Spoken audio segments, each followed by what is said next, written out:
아버지, 이제 그만 양로원으로 가시죠. 뭐라고? 내가 왜 양로원에 가? 아버님, 이제는 현실적으로 생각하셔야 해요. 저희도 각자의 삶이 있다고요. 내가 평생 피땀 흘려 모은 재산을 다 줬는데 그건 아버지 선택이셨잖아요. 저희 보고 평생 아버지 모시고 살라는 거예요? 나를 양로원에 보낼 거면 내가 증여한 재산 다시 돌려줘라. 돌려달라고요? 이미 늦었어요. 법적으로 모든 게 저희 소유로 넘어왔잖아요. 이제 와서 무슨 아버지가 스스로 결정하신 일이잖아요. 여보, 이러다가 아버님 돌아가시면 어쩌려고 그래요? 걱정 마. 양로원에 들어가시면 전문가들이 알아서 잘 돌봐줄 거야. 아버지는 내일까지 짐 싸세요. 모레 아침에 양로원에서 모시러 올 거예요. 너가 이러고도 내 아들이냐? 이럴 순 없다. 안녕하세요. 이번 사연은 72세 윤종호 할아버지의 사연입니다. 윤종호 할아버지의 사연을 들으시면서 따뜻한 위로와 격려, 그리고 따끔한 조언을 댓글에 남겨주시면 윤종호 할아버지께 큰 위안과 힘이 되니 많은 댓글 부탁드리겠습니다. 그럼 사연 바로 시작하겠습니다. 저는 올해 72세 윤종호라고 합니다. 수도권의 한 아파트에서 혼자 살고 있어요. 창밖으로 보이는 도시의 풍경과 멀리 보이는 산들이 제 마음을 늘 평온하게 해주죠. 아침마다 일어나 커튼을 열면 햇살과 함께 펼쳐지는 광경이 아직도 감탄을 자아냅니다. 하지만 요즘엔 이 넓은 집이 점점 더 외롭게 느껴집니다. 한때는 아이들 웃음소리로 가득 찼던 이 공간이 이제는 너무나 적막하게 느껴져요. 그럼에도 불구하고 이 집은 제 인생의 결실을 상징하는 곳이기도 합니다. 40년이라는 세월 동안 온갖 고생 끝에 모은 재산으로 마련한 곳이니까요. 처음엔 작은 철물점으로 시작해서 나중엔 중소기업까지 일궈냈죠. 지금 생각해보면 참 자랑스러운 일이에요. 밤낮 없이 일하며 땀 흘려 모은 돈 한 푼 한 푼이 다 제 청춘의 흔적이라고 할 수 있겠네요.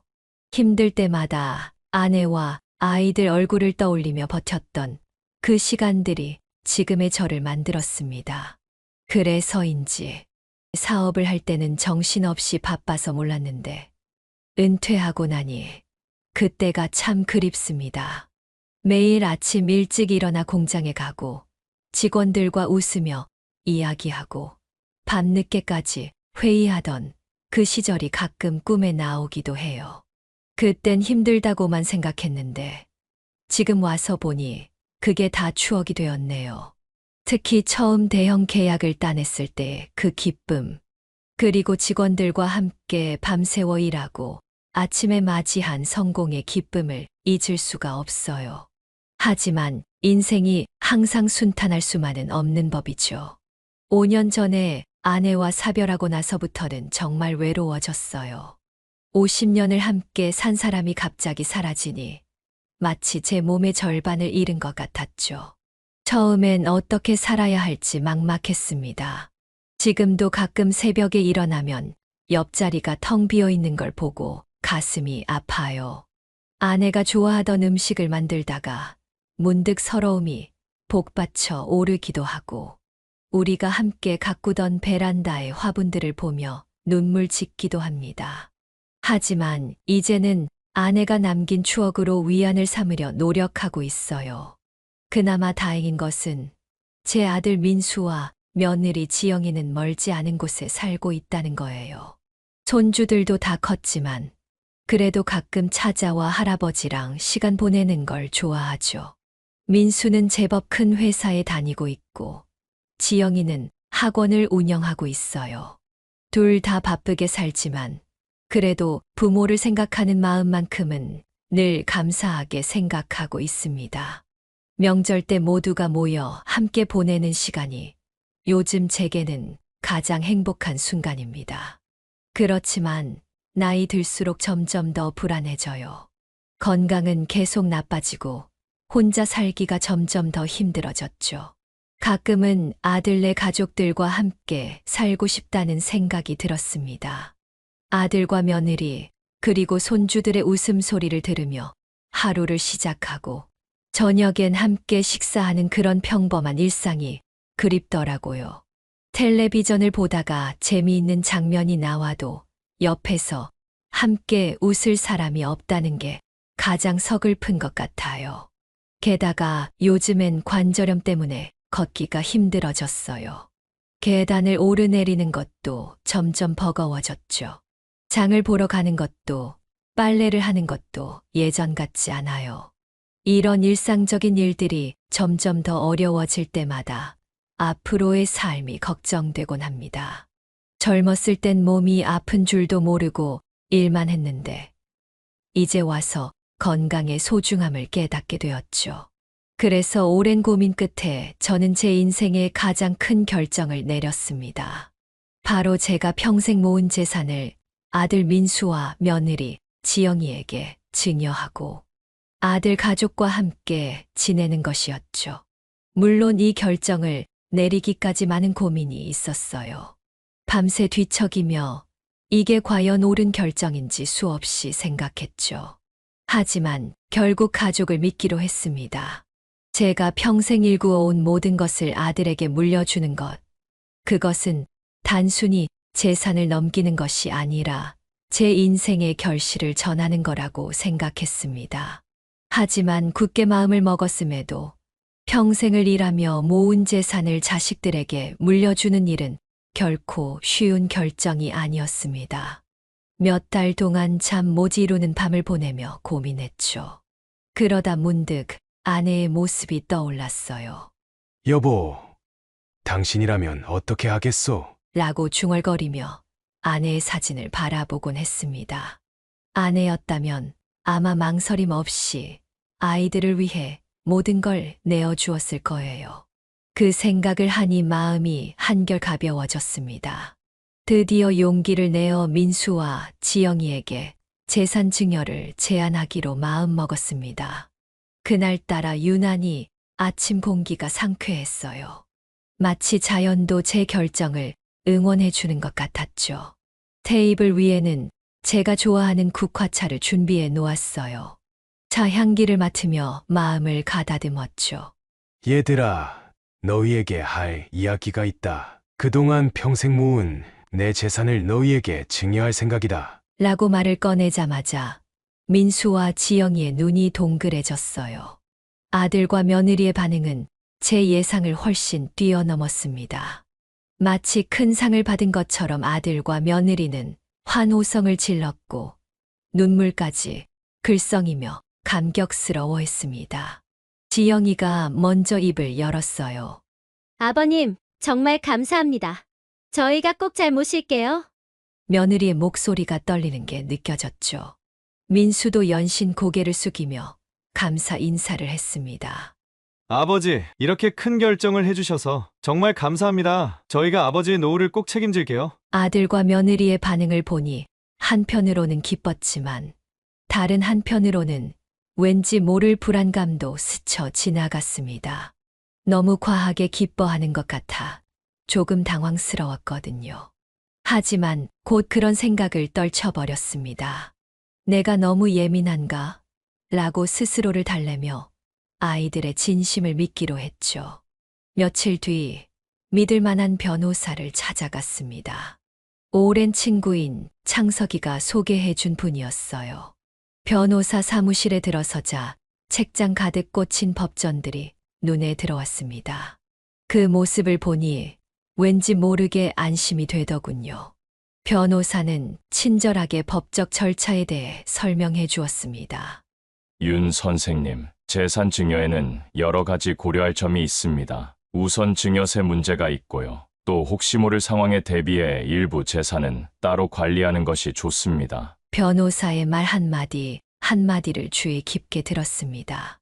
특히 윤 선생님의 노후 대비를 위한 계좌를 따로 만들어두는 것이 좋습니다. 라는 조언이 귀에 콱 박혔어요.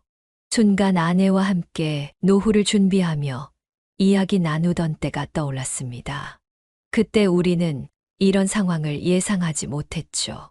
가슴 한편이 아려왔지만 현실적인 조언이라 고개를 끄덕였습니다. 변호사와의 상담을 마치고 집에 돌아와 재산 목록을 꼼꼼히 작성하기 시작했습니다. 부동산, 예금, 주식 등 평생 모은 재산을 하나하나 정리하다 보니 감회가 새롭더군요. 서랍 속에서 오래된 통장을 발견했을 때는 눈시울이 붉어졌어요. 그 통장에는 아내와 함께 어렵게 모은 첫 목돈이 기록되어 있었거든요. 여보, 우리가 이렇게 열심히 살았던 거요. 라고 중얼거리며 통장을 어루만졌습니다. 옛날 생각에 잠겨 한동안 멍하니 앉아 있었어요. 그러다 문득 정신을 차리고 다시 목록 작성에 몰두했습니다. 며칠 밤을 새워가며 모든 재산을 꼼꼼히 정리했죠. 증여 계획을 세우면서는 많은 고민이 있었습니다. 어떤 재산을 언제, 어떻게 넘겨줄 것인지, 또 제 노후는 어떻게 준비할 것인지, 결정해야 할 것들이 산더미 같았어요. 밤마다 식은땀을 흘리며 고민했죠. 때로는 이 결정이 옳은지 의심이 들기도 했습니다. 드디어 가족회의 날이 왔습니다.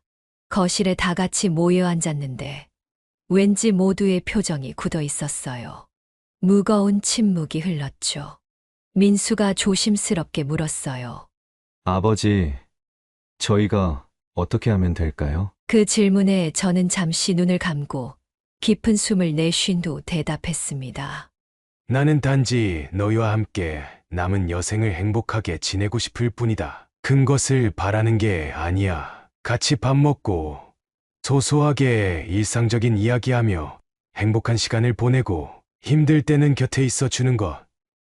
그걸로 충분하다. 제 말을 듣자 아들과 며느리의 표정이 한결 부드러워졌어요. 지영이는 눈물을 글썽이며 말했습니다. 아버님, 저희가 꼭 잘 모시겠습니다. 걱정 마세요. 저희 가족이 항상 함께 있을 거예요. 민수도 고개를 끄덕이며 동의했죠. 그 순간 제 마음 속에 있던 불안과 걱정이 조금은 녹아내리는 것 같았습니다.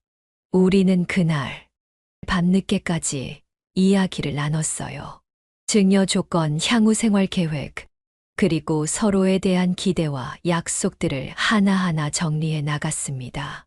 때로는 의견 충돌도 있었지만 결국 서로를 이해하고 존중하는 마음으로 합의점을 찾아갔죠. 며칠 뒤 우리는 다 함께 변호사 사무실로 갔습니다. 증여 계약서에 서명하기 위해서였죠. 펜을 들고 서명하는 순간 왠지 모를 중압감이 느껴졌어요. 마치 제 인생의 한 장이 끝나고 새로운 장이 시작되는 것 같았습니다. 손이 미세하게 떨리는 것을 느꼈지만 옆에서 환하게 웃고 있는 아들과 며느리를 보니 마음이 놓이더군요. 서명을 마치고 나오는 길에 민수가 제 어깨를 꼭 껴안았어요. 아버지, 정말 감사합니다. 앞으로 정말 효도하면서 살게요. 그 말을 들으니 눈시울이 붉어졌습니다. 아내가 살아있었다면 얼마나 기뻐했을까 하는 생각이 들었죠. 이렇게 재산 이전 절차가 시작되었습니다. 복잡한 서류 작업과 행정 절차를 거치면서 때론 지치기도 했지만 새로운 삶에 대한 기대감으로 버텼습니다. 은행, 부동산 중개소, 세무서 등을 오가며 하루하루를 바쁘게 보냈죠. 그런데 예상치 못한 일이 벌어졌어요. 주변 지인들의 반응이 제 예상과는 많이 달랐던 겁니다. 오랜 친구인 창석이가 제일 먼저 찾아와 걱정을 표했어요. 종호야, 정말 다 줘버리는 거야? 나중에 후회하지 않을까?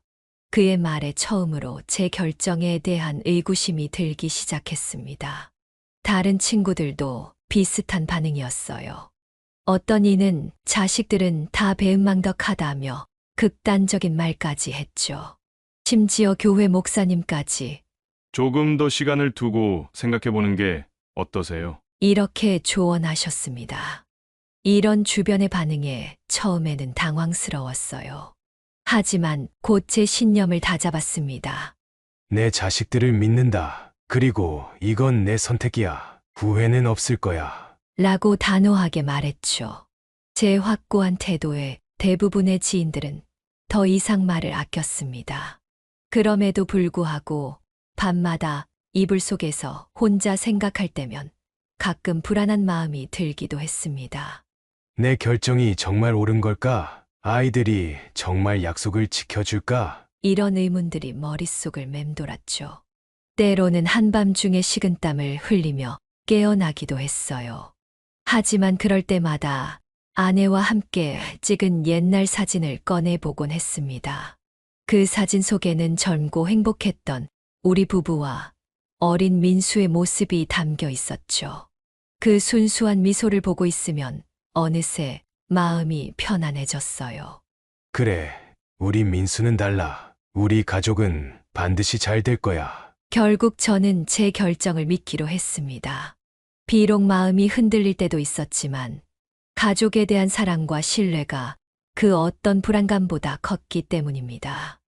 이제 시작이야. 새로운 인생의 장을 열어가는 거야. 라고 스스로를 다독이며 앞으로의 날들을 기대해 보았습니다. 마지막 서류 작업을 마치고 집으로 돌아오는 날, 거실 창밖으로 노을이 아름답게 지고 있었어요. 그 붉은 빛을 보며 생각했습니다. 내 인생의 황혼도 저 노을처럼 아름다울 수 있겠지. 비로소 마음이 편안해지는 것 같았습니다. 재산 증여가 완료되고 아들 가족과 함께 살기 시작한 첫 몇 주는 정말 행복했습니다. 마치 오랫동안 꿈꿔왔던 이상적인 가족의 모습이 현실이 된 것 같았죠. 매일 아침 고등학교 3학년인 큰 손주 민재와 중학교 2학년인 작은 손주 서연이의 등교 준비하는 소리에 눈을 뜨곤 했어요. 아이들의 발걸음 소리, 책가방 챙기는 소리, 그리고 가끔씩 들리는 장난스러운 다툼 소리까지. 모든 것이 음악처럼 들렸습니다. 아침 식사 시간은 특히 즐거웠어요. 며느리 지영이가 정성스레 차려준 식사를 함께하며 하루를 시작했죠. 밥상에는 항상 제가 좋아하는 된장국이 올라와 있었고 손주들의 영양을 위해 다양한 반찬들도 빼곡했습니다. 할아버지, 저 오늘 모의고사 보고 와요. 응원해주세요. 민재가 씩씩하게 인사하고 나가는 모습을 보며 가슴이 뿌듯했습니다. 저는 손주의 어깨를 토닥이며 그래, 우리 민재 잘할 거야. 힘내라. 서연이는 할아버지, 제가 좋아하는 국어 선생님이랑 똑 닮으셨어요. 선생님처럼 멋진 말씀 많이 해주세요. 라며 애교 섞인 말을 건네곤 했어요. 그럴 때마다 제 마음은 꿀처럼 달콤해졌습니다. 저녁 시간이 되면 온 가족이 거실에 모여 앉아 그날 있었던 일들을 나누곤 했어요. 민수는 회사에서 있었던 재미있는 에피소드를 들려주었고, 지영이는 학원에서 겪은 일들을 이야기했죠. 민재는 대학 입시 준비로 힘들어하면서도 꿈을 향해 노력하는 모습을 보여주었고, 서연이는 친구들과 있었던 소소한 일상을 생기 있게 전해주었어요. 제 마음 속 깊은 곳에서는 이런 생각이 들었습니다. 이래서 내가 그동안 그렇게 열심히 살아왔구나. 이 행복한 순간을 위해서였어. 하늘나라로 먼저 간 아내 생각이 나서 눈시울이 붉어지기도 했지만 아내도 하늘에서 우리 가족을 보며 미소 짓고 있을 거라 믿었습니다. 민수는 퇴근 후 항상 제 방에 들러 안부를 물었어요. 아버지, 오늘 하루 어떠셨어요? 불편한 건 없으셨고요. 아들의 따뜻한 말 한마디에 하루의 피로가 싹 가시는 것 같았죠. 지영이는 수시로 제가 필요한 것이 없는지 살폈습니다. 아버님, 이불은 따뜻하세요? 더 두꺼운 걸로 가져다 드릴까요? 며느리의 세심한 배려에 매번 감동했어요. 하지만 이런 행복도 잠시 갑자기 제 건강이 악화되었어요. 어느 날 아침 가슴에 심한 통증을 느끼며 눈을 떴습니다. 숨을 쉬기가 힘들었어요. 마치 가슴을 누군가가 강하게 누르고 있는 것 같았죠. 식은땀이 온 몸을 적셨고 손끝이 저려왔어요. 겨우 힘을 내어 민수야, 라고 불렀습니다. 아버지, 괜찮으세요? 민수의 다급한 목소리가 들리더니 곧 방문이 벌컥 열렸어요. 민수와 지영이가 놀란 표정으로 뛰어들어왔죠. 여보, 빨리 119에 전화해요. 지영이의 떨리는 목소리가 들렸습니다. 곧이어 구급차 소리가 들렸고 정신없이 병원으로 실려갔어요.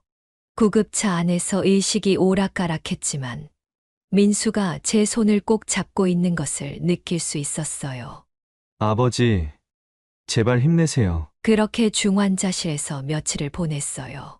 차가운 의료기기 소리와 간호사들의 부산한 발걸음 소리만이 가득한 그곳에서 저는 삶과 죽음의 경계를 오갔습니다. 문득 아내의 모습이 보이는 것 같기도 했어요. 여보, 나 이제 가도 될까? 라고 중얼거렸던 기억이 납니다.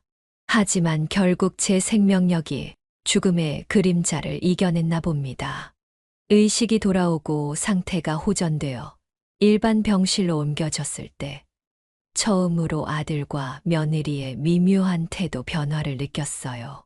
병문 안을 올 때마다 아들과 며느리의 표정이 조금씩 굳어져 가는 걸 느꼈죠. 아버지, 언제쯤 퇴원하실 수 있을까요? 민수의 물음에 숨겨진 조급함이 느껴졌습니다. 아들의 눈빛에서 제 건강에 대한 걱정보다는 부담감이 더 크게 느껴졌어요. 지영이는 한숨을 자주 쉬었고 병원비 얘기가 나올 때마다 표정이 어두워졌죠.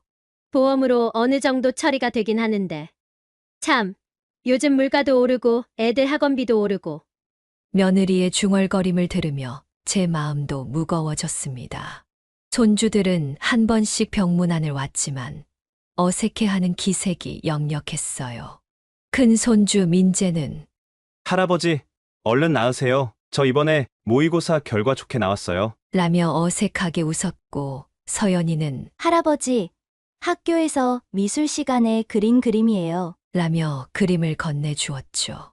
하지만 손주들의 눈빛에서 예전의 그 반짝임은 찾아볼 수 없었습니다.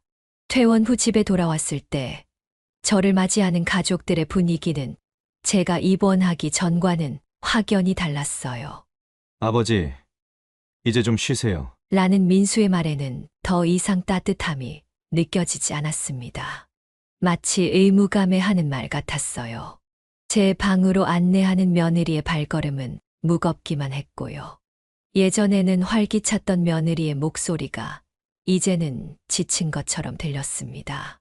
손주들과의 관계도 눈에 띄게 달라졌어요.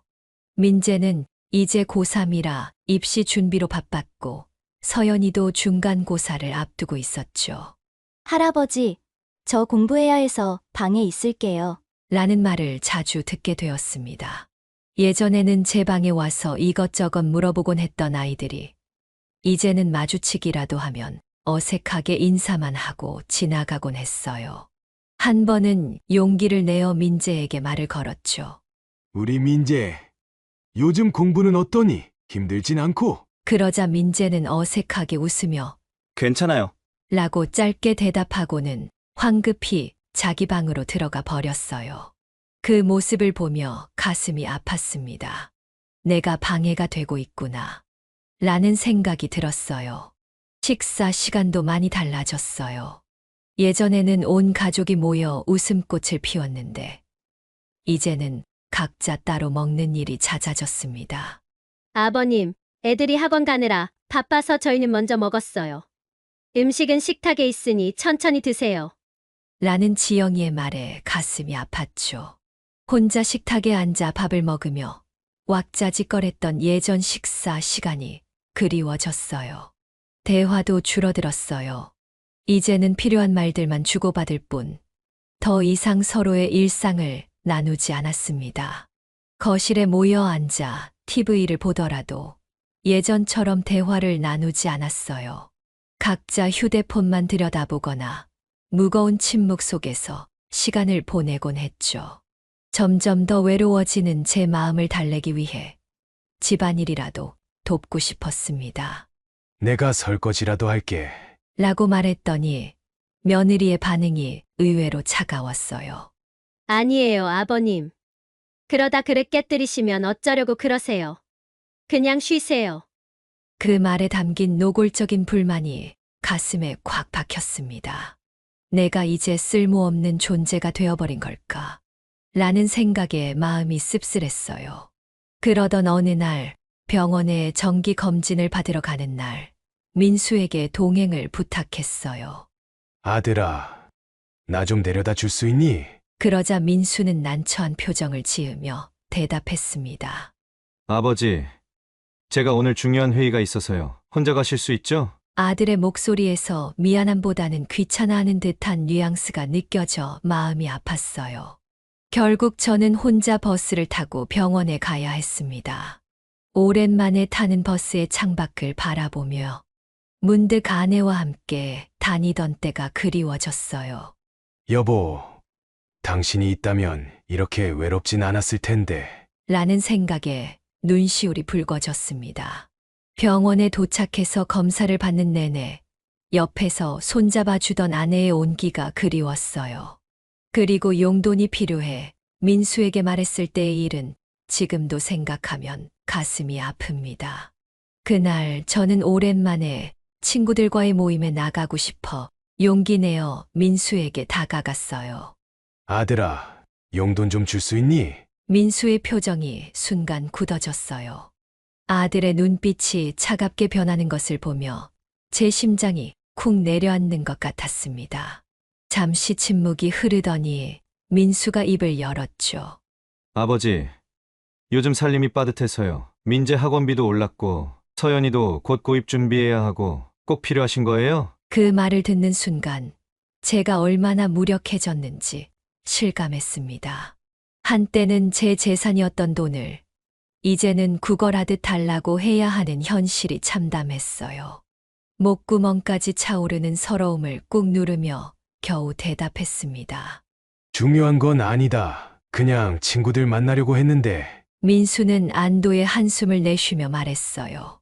아버지, 친구분들 만나는 건 다음에 하시는 게 어떨까요? 요즘 계속 밖에 나가시면 건강에도 안 좋잖아요. 그 순간 제 마음속 깊은 곳에서 무언가가 무너져 내리는 것을 느꼈어요. 방으로 돌아와 혼자 앉아 있으니 예전에 회사를 운영하며 직원들 월급을 주던 때가 떠올랐어요. 그때는 얼마나 당당했었는지. 이제는 내 아들에게 용돈 몇 푼 달라고 말도 못 꺼내는 처지가 되어버렸다는 사실이 너무나 서글펐습니다. 친구들과 만나는 것도 점점 어려워졌습니다. 어느 날 오랜 친구 창석이에게서 전화가 왔어요. 종호야, 다음 주에 우리 모임 있는데 올 수 있겠나? 반가운 마음에 그래, 꼭 가야지. 라고 대답했죠. 모처럼 기분이 좋아져 거실로 나가 가족들에게 이 소식을 전했어요. 그런데 이 말을 들은 지영이의 반응이 의외였어요. 아버님, 요즘 건강이 안 좋으신데 무리하게 나가시면 어떡해요? 그 말투에서 단순한 걱정을 넘어선 무언가를 느꼈습니다. 민수도 거들었어요. 맞아요, 아버지. 요즘 감기가 다시 유행이라고 하던데 연세 드신 분들은 특히 조심해야 한다고 하더라고요. 아들과 며느리의 말에는 겉으로는 걱정이 묻어 있었지만 속내는 다른 것 같았어요. 제가 밖에 나가는 것 자체를 원치 않는 듯한 느낌이었죠. 결국 그 모임에 가지 못했어요. 친구에게 전화해 미안하네. 이번엔 좀 힘들 것 같아. 라고 말했을 때 목소리가 떨리는 걸 감추지 못했습니다. 창석이는 한숨을 쉬며 말했어요. 알겠네. 하지만 종호야, 자네 요즘 왜 이렇게 모임에 안 나오나? 무슨 일 있는 건 아닌가? 그의 걱정 어린 목소리에 눈물이 났지만 아니야. 그냥 몸이 좀 안 좋아서 그래. 라고 둘러댔습니다. 전화를 끊고 나니 더욱 외로워졌어요. 창밖으로 보이는 밝은 햇살이 오히려 제 마음을 더 어둡게 만들었습니다. 이렇게 하루하루가 지나면서 제가 이 집에서 점점 더 외딴 섬이 되어가는 것 같았습니다. 한때는 제 전부였던 이 가족들 사이에서 이제는 그저 귀찮은 존재가 되어버린 것 같아 가슴이 미어졌어요. 식사 시간에도 더 이상 제 자리가 없어진 것 같았어요. 어느 날 저녁, 모처럼 온 가족이 모여 식사를 하게 되었는데, 대화의 주제는 온통 아이들 공부와 학원 얘기뿐이었습니다. 제가 뭔가 말을 꺼내려 하면 아들과 며느리가 얼른 화제를 돌리곤 했어요. 마치 제가 그 자리에 없는 것처럼 행동하더라고요. 이런 시간들이 계속되며 밤마다 천장을 바라보며 생각했습니다. 이렇게 될 줄 알았다면 내 전 재산을 증여하지 말았어야 했나? 내가 잘못 선택한 걸까? 하지만 이미 돌이킬 수 없는 현실 앞에서 저는 그저 한숨만 내쉴 뿐이었습니다. 때로는 한밤중에 일어나 거실로 나가 가족 사진을 바라보곤 했어요. 환하게 웃고 있는 우리 가족의 모습을 보며 그때로 돌아갈 수만 있다면 뭐든 할 수 있을 것 같았습니다. 그러다 창밖으로 보이는 달을 바라보며 문득 아내가 생각났어요. 여보, 당신이 보고 있다면 어떤 기분일까? 우리 손주들 커가는 모습을 함께 볼 수 있다면 얼마나 좋았을까? 눈물이 고이는 것을 느끼며 저는 매일 긴 밤을 홀로 견뎌내야 했습니다. 날이 갈수록 제 건강이 나빠지고 있다는 걸 느낄 수 있었습니다. 밤마다 숨이 가빠지고 가슴이 조여오는 듯한 통증이 더 잦아졌어요. 화장실도 혼자 가기 힘들어져서 아들을 부르는 일이 많아졌는데 그때마다 민수의 얼굴에 짜증이 역력했죠. 아버지, 또 그러세요? 제가 지금 일하는 중인데. 라는 말이 점점 더 거칠어졌습니다. 그러던 어느 날 아침 민수와 지영이가 제 방으로 들어왔어요. 아들과 며느리의 표정이 심상치 않았습니다. 잠시 침묵이 흐르더니 민수가 입을 열었죠. 아버지, 드릴 말씀이 있어요. 저희가 좋은 양로원을 알아봤어요. 그 말을 듣는 순간 마치 하늘이 무너지는 것 같았습니다. 뭐라고? 양로원. 제 목소리가 떨렸어요. 지영이가 말을 이었습니다. 요양보호사 선생님들이 계시니까 전문적인 케어도 받으실 수 있고 같은 연세 친구분들과 대화도 나누실 수 있어서 좋으실 것 같아요. 순간 눈앞이 캄캄해졌습니다. 내가 너희한테 내 전 재산을 증여한 이유가 뭔데? 이럴 수는 없어. 말을 잇지 못하고 흐느꼈어요. 눈물이 하염없이 흘러내렸습니다. 재산 물려받았으니 아픈 나는 이제 필요 없어진 거냐? 그래서 이제 나를 버리겠다는 거야? 하지만 아들 부부의 태도는 냉정했어요. 민수가 한숨을 쉬며 말했습니다. 아버지, 현실적으로 생각해 보세요. 저희도 각자 일이 있고 애들 공부도 봐야 하고 계속 이렇게 아버지를 돌보기가 너무 힘들어요. 병원비도 만만치 않고요. 제가 필사적으로 애원했습니다. 병원비는 내가 준 재산으로 충분히 해결할 수 있는 거 아니냐? 그리고 내가 너 키울 때는 힘든 줄도 몰랐다. 너가 아플 때마다 밤새워 간호하고 대학 보낼 때도 온갖 고생을 다 했는데 목이 메어 더는 말을 잊지 못했어요. 그러나 민수와 지영이의 눈빛은 변함이 없었습니다. 오히려 지영이가 냉담하게 말했죠. 아버님, 이번 주말에 양로원 견학을 가보시죠. 저희가 알아본 곳은 시설도 좋고 주변 환경도 아주 쾌적해요. 제가 고개를 저으며 거부했습니다. 싫다. 나는 여기 내 집이 좋다. 이 집에서 살다가 죽을 거다. 하지만 아들과 며느리는 제 말을 들으려 하지 않았어요. 민수가 단호하게 말했습니다. 아버지, 이제 와서 고집 부리지 마세요. 저희도 더는 이렇게는 못 살겠어요. 아버지 때문에 우리 가족이 너무 힘들어요. 민재도 곧 대학 입시인데 공부에 지장이 있잖아요. 그 순간 지영이가 더 매섭게 말을 보탰어요. 아버님, 솔직히 말씀드리면 저희가 이렇게 참고 있는 것만 해도 감사하게 생각하셔야 해요. 다른 집은 벌써 양로원으로 모시고 갔을 텐데. 아들과 며느리의 말 한마디 한마디가 비수가 되어 제 가슴을 찔렀습니다. 내가 정말 그렇게 너희한테 짐이 되는 거니? 울음 섞인 목소리로 겨우 말을 이었어요. 아들 부부는 마치 약속이라도 한 듯이 말을 이어갔습니다. 이번 주말에 꼭 가보셔야 해요. 거부하시면 저희도 다른 방법을 찾아봐야 할 것 같네요. 아들의 말에 숨겨진 협박이 느껴졌어요. 그날 이후로 극심한 스트레스에 시달렸습니다. 밤마다 악몽에 시달렸고 식사도 제대로 하지 못했어요.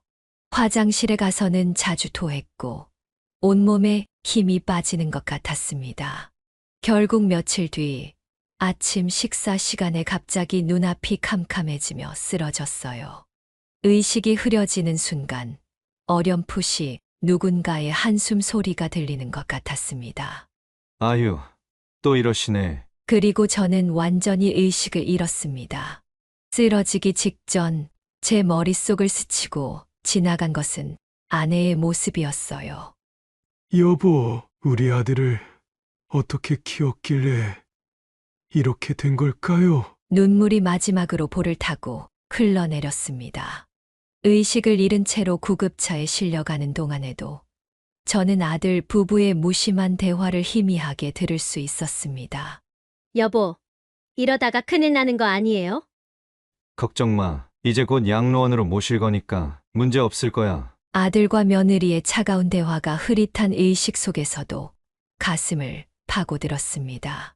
병원 응급실에서 정신을 차렸을 때 주변에는 아무도 없었습니다. 하얀 천장과 삐삐거리는 의료기기 소리만이 제 곁을 지키고 있었어요. 창밖으로 보이는 하늘은 이미 어두워져 있었고 병실에 켜진 형광등 불빛이 더욱 쓸쓸하게 느껴졌습니다. 간호사에게 물어보니 제가 실려온 지 벌써 6시간이나 지났다고 했습니다. 보호자분들이 오셨다가 급한 일이 있다고 먼저 가셨어요. 간호사의 말에 가슴이 덜컥 내려앉았습니다. 그동안 아들도 며느리도 병원에 잠깐 들렀다 갔을 뿐이었죠. 몸을 일으키려다 침대 옆 테이블에 놓인 서류 뭉치가 눈에 들어왔습니다. 손을 뻗어 집어들었는데 그것은 양로원 입소 신청서였어요. 이미 제 이름이 적혀 있었고 보호자 서명란만 비어 있었습니다. 서류를 자세히 보니 입소 예정일이 일주일 후로 되어 있었어요. 그걸 보는 순간 온몸에 식은땀이 흘렀고 심장이 터질 듯이 뛰기 시작했습니다. 떨리는 손으로 제 핸드폰을 찾아 전화번호부를 뒤졌습니다. 스크롤을 내리다 마지막 희망처럼 창석이의 이름이 눈에 들어왔어요. 40년 지기 친구. 이제 그가 제가 의지할 수 있는 마지막 사람이었습니다. 신호음이 3번 울리고 여보세요? 친구의 목소리를 듣는 순간 눈물이 왈칵 쏟아졌습니다. 창석아, 나 좀 도와줘. 흐느끼며 그간의 일들을 이야기했어요. 재산을 증여한 이후 아들 부부의 태도가 달라진 것, 양로원으로 보내려는 계획까지 말하면서도 제 입에서 이런 이야기가 나온다는 게 믿기지 않았습니다. 창석이는 잠자코 듣다가 단호하게 말했습니다. 당장 내가 갈게. 이건 법적으로 해결해야 해. 내가 아는 믿을 만한 변호사가 있어. 너가 당한 일은 명백한 학대야. 1시간 후 창석이가 변호사와 함께 병실로 찾아왔습니다. 창석이는 제 손을 꼭 잡아주었고 변호사는 노트북을 펼쳐 제 진술을 하나하나 꼼꼼히 기록했습니다. 윤 선생님, 증여 취소는 충분히 가능합니다. 특히 부양 의무 불이행과 학대는 민법상 명백한 취소 사유가 됩니다. 게다가 이런 계획적인 문서까지 있다니. 변호사의 설명을 들으면서도 제 마음은 무거웠습니다. 아들을 상대로 법적 대응을 한다는 게 얼마나 가슴 아픈 일인지. 하지만 이미 돌이킬 수 없는 강을 건너고 있다는 것을 알았습니다. 다음 날 아침 퇴원을 하려는데 민수와 지영이가 병실로 들어왔습니다.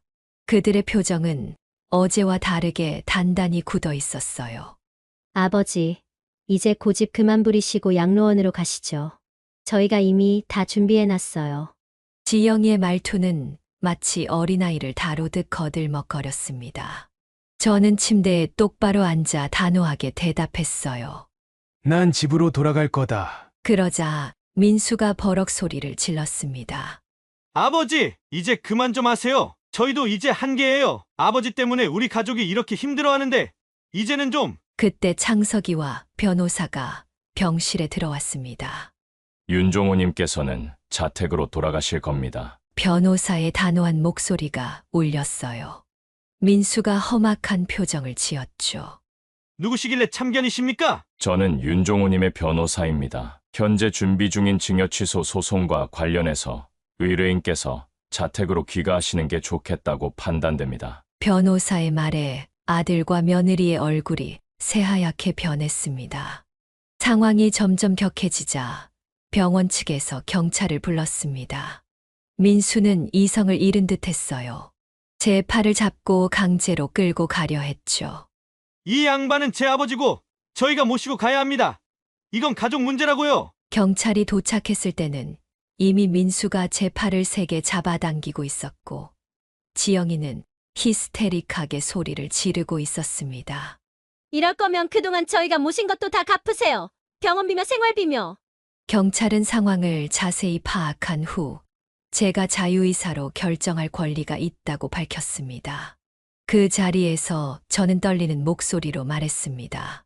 나는 증여 취소 소송을 재개할 거다. 너희가 나를 이렇게 배신할 줄은 몰랐다. 이제 법으로 해결하자. 그 말을 들은 민수의 얼굴이 창백해졌습니다. 처음으로 아들의 눈에서 당황스러움이 보였어요.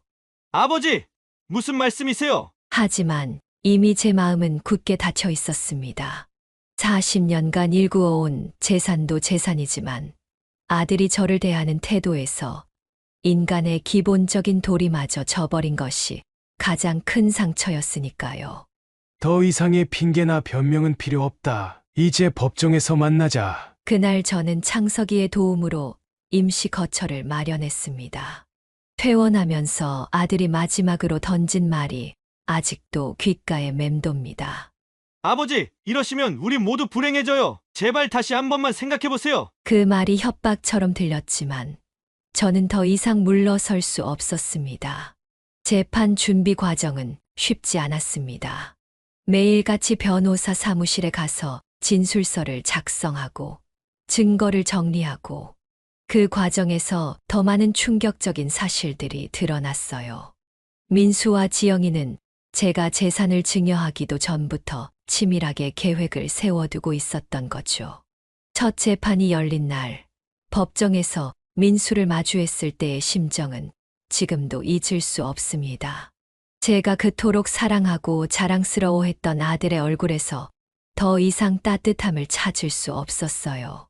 그저 차갑게 식어버린 욕심만이 보였죠. 재판이 진행되면서 하나둘씩 드러나는 사실들은 저를 더욱 아프게 했습니다.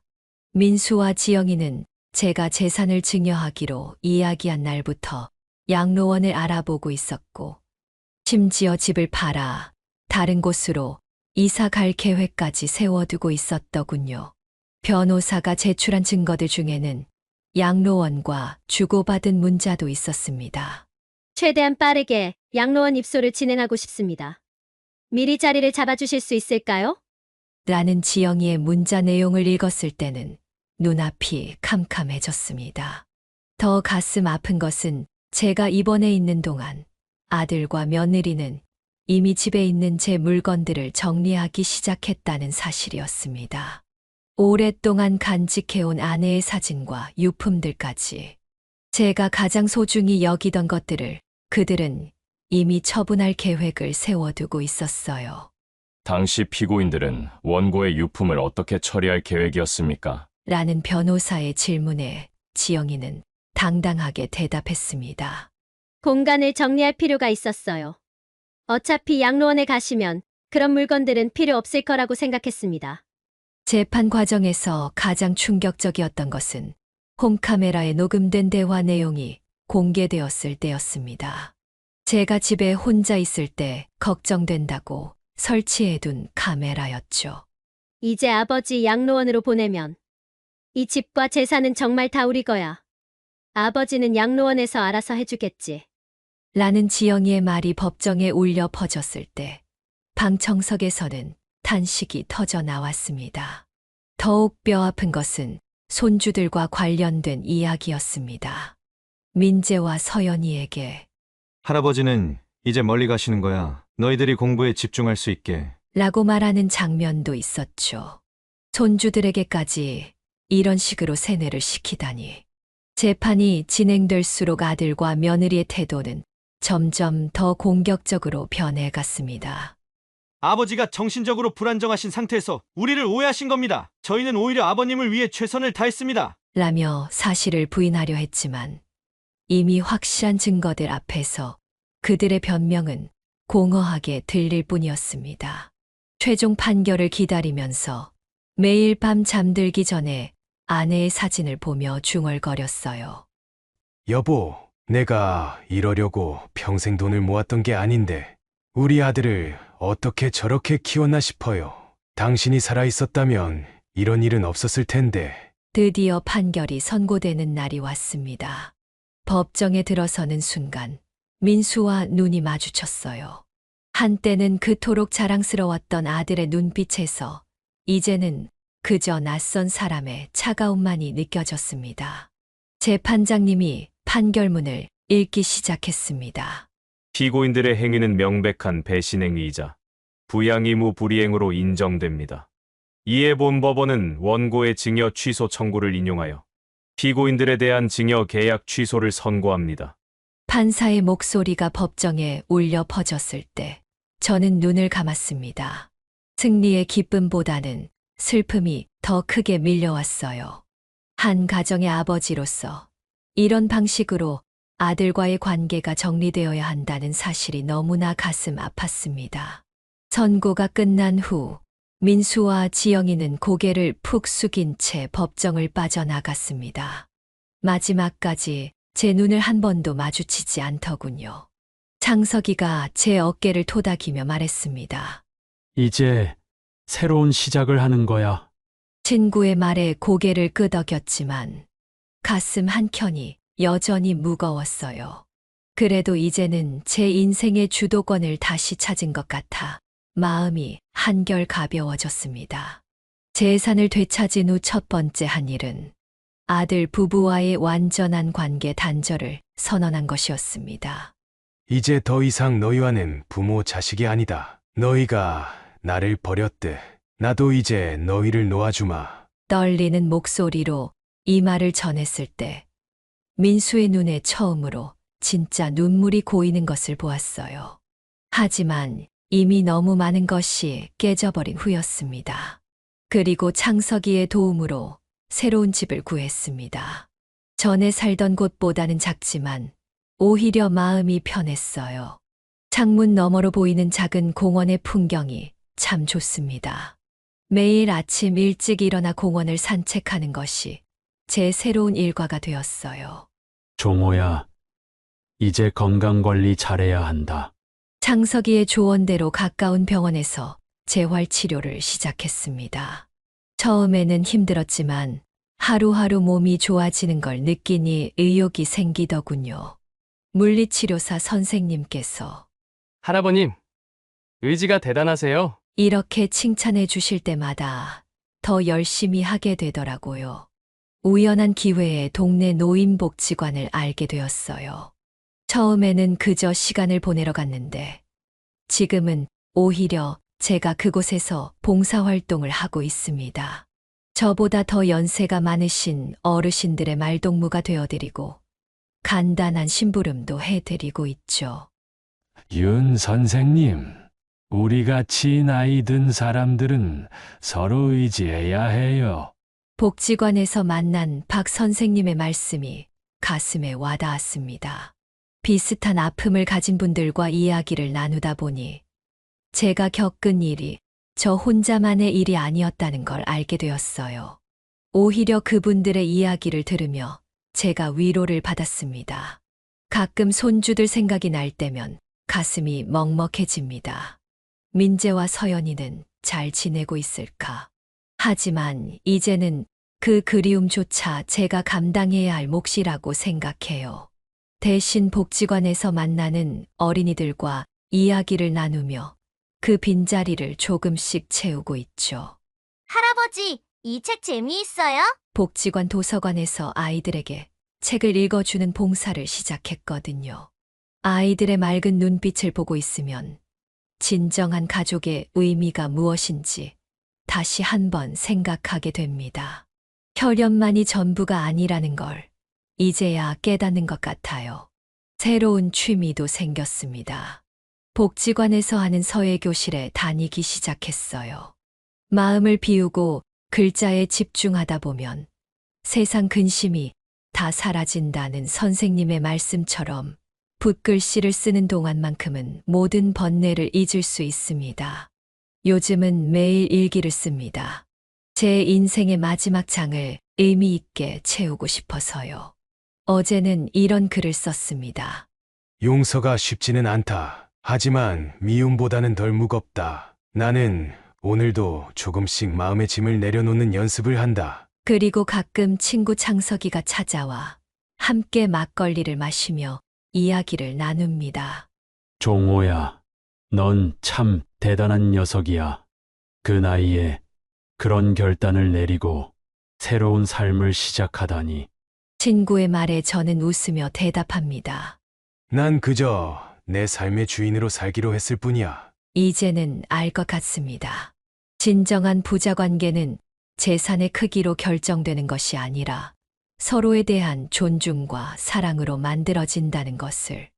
비록 제가 부모로서는 실패했을지 모르지만 적어도 한 인간으로서의 존엄성은 지켜냈다고 생각합니다. 저는 이제 새로운 꿈이 생겼어요. 제 경험을 바탕으로 비슷한 처지의 어르신들을 돕는 일을 하고 싶습니다. 작은 도움이라도 될 수 있다면 그것이 제 남은 인생의 보람이 될 것 같아요. 오늘도 저는 아침 일찍 일어나 창문을 엽니다. 쏟아지는 햇살을 맞으며 생각합니다. 인생은 끝날 때까지 끝난 게 아니다. 새로운 시작은 언제나 가능하다. 이제는 제 발로 선택한 길을 당당히 걸어가려 합니다. 비록 외롭고 힘들지라도 이것이 진정한 제 모습이니까요. 오늘도 먼저 떠난 아내의 사진을 보며 미소 짓습니다. 여보, 이제는 정말 행복하게 살 수 있을 것 같아요. 걱정하지 마세요.